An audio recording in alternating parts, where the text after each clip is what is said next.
Hello everyone, welcome back to my channel. Today I'm going to be sharing some exciting things, at least for me. I love talking about travel, so today I'm going to be sharing all of my, okay, I say all, but I mean like most of my bucket list European travel items. I know Europe is like known for its travel and like bucket list type places, so I have a very long list, but today I'm going to be sharing just a few with you guys, and I really hope y'all like it. If y'all have any travel bucket list places in Europe as well, I'd love to hear them down in the comments below. If you are new, don't forget to click that subscribe button somewhere right here. Before we get started with this video, I have the list on my phone. I have quite a few lists actually, which is kind of interesting. I don't know how this happened, but I'm gonna start out with like my bucket list that I have made that isn't focused on Europe, but I do have European things in it basically. So the first thing that I have on my list is someplace that I feel like a lot of people want to see just because of the significance and history, but Auschwitz in Poland is something that I just cannot wait to see. I want to experience that. I have learned so much about World War II and the Holocaust and concentration camps. I've been to Dachau near Munich, and it is a life-changing experience. So that is my, probably, I wouldn't say my number one, but it is definitely something that I want to see before we leave here. Also, I want to mention this because I, for some reason, forgot to. My husband and I are currently stationed in Germany, so that is why I'm doing a European bucket list, because we live here now. So, you know, it's a lot easier to travel from Europe to Europe, like countries in Europe, rather than the US to Europe. So, and especially right now, you know? Kind of in the same theme, you could say. I don't want to be disrespectful, like, and call it a theme, but I don't know how else to say it. So the Eagle's Nest, and it was actually fairly close to where Jake and I visited, like probably a couple months ago, 2 months ago, a month ago, I don't even know how long ago, but it's closed right now, so because of COVID and everything. So I definitely want to wait for that to open up again. It has kind of become like an overlook type of spot, scenery type of spot. I'm not exactly sure how much history they share.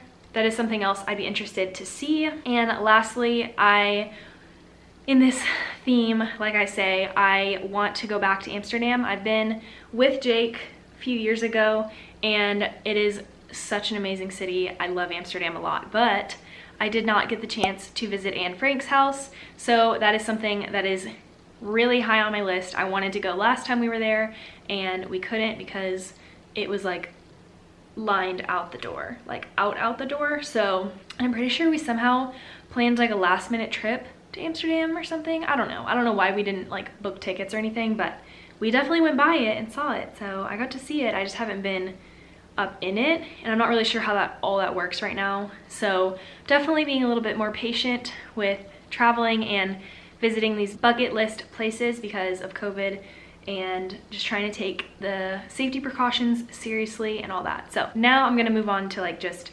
generic places to visit. I don't necessarily have like a theme or a reason to visit a lot of these other places.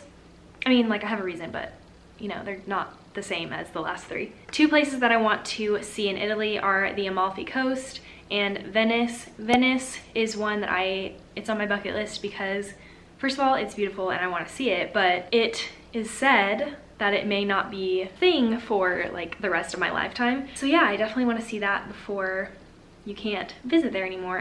There is no Venice anymore, which who knows how long that'll be. I haven't done any research on it, I've just heard about it. So don't come at me if I'm like totally off. Then the second is Amalfi Coast because it is just absolutely beautiful. It is beach, town, city, that kind of thing all put in one space.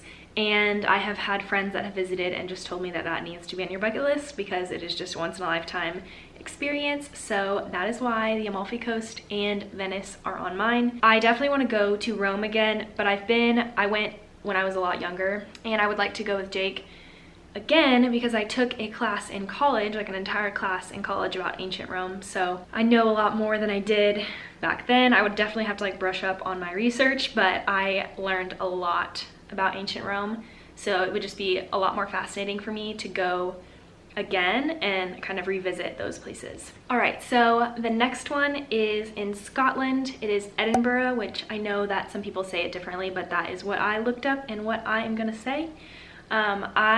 This is like kind of the dumbest reason why I want to go there. My family went there, or my parents went there, wasn't invited. How rude. But lately, which I don't know why, my Instagram on Reels, which are like basically like the TikTok of Instagram, all of my like scenery and travel videos, like Reels, are all in Edinburgh. So I'm like, I have to go there. It just looks so cozy, and you can just tell there's so much history there, and I would love to go and explore Scotland in general, but Edinburgh has just for some reason been calling out to me on Instagram. So I've seen so many videos, and I started following a Instagram page, which I'll put right here, of like all different Edinburgh, you know, coffee shops and cafes, and they kind of share aesthetic of Edinburgh, I guess.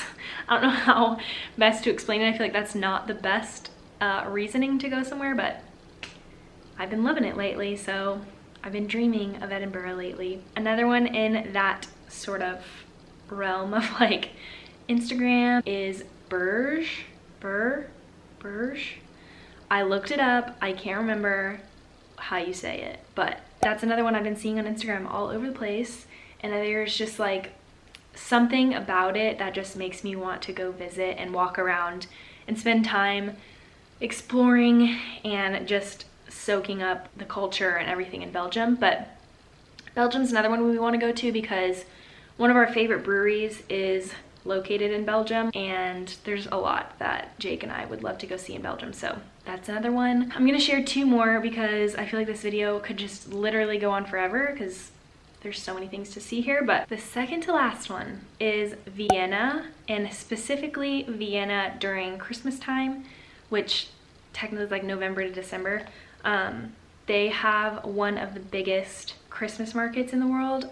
I'm not sure if they're doing that this year, but fingers crossed, because I really want to go and I really want to experience that. But also Vienna is one of the bigger cities around here. It's not too far from us. Everyone has raved about it and just talked about how much they loved it. So it has definitely sparked our interest, but that seems like to be, if things are happening Christmas market wise in Vienna this year, we will definitely be there very soon. Fingers crossed again. And lastly is Prague in Czech. It's been just another big city that Jake and I have talked a lot about. We've heard amazing things about, and it's just something that we want to experience. I mean, I don't know how to explain what exactly I want to see there, because same with like Edinburgh and Bruges. I don't know if that's how you say it. It's just one of those cities that you see pictures of and you're just like, I want to go and experience being in that city and just walking the streets, and again, the culture, the food, the languages, which some of them speak German, which I'm working on. I'm working on it really hard. So it's one of the most frustrating things about living here and not being able to communicate in their like original language. Most people speak English, but I just feel so sad when I have to say like, do you speak English? Because I just want to be able to speak German and to communicate in that way. But that is everything. I can make a whole dedicated video to places I want to visit in Germany. If y'all have any recommendations of places within these cities or outside of these cities, please let me know. I am so interested in traveling here and I really want to experience it all in the next couple of years. So that is everything. I really hope y'all enjoyed this video. Again, don't forget to comment down below where your bucket list places are, even if they're outside of Europe. But I would like to hear your European ones for sure. Don't forget to click that like button and subscribe, and I will see you guys in my next video. Bye!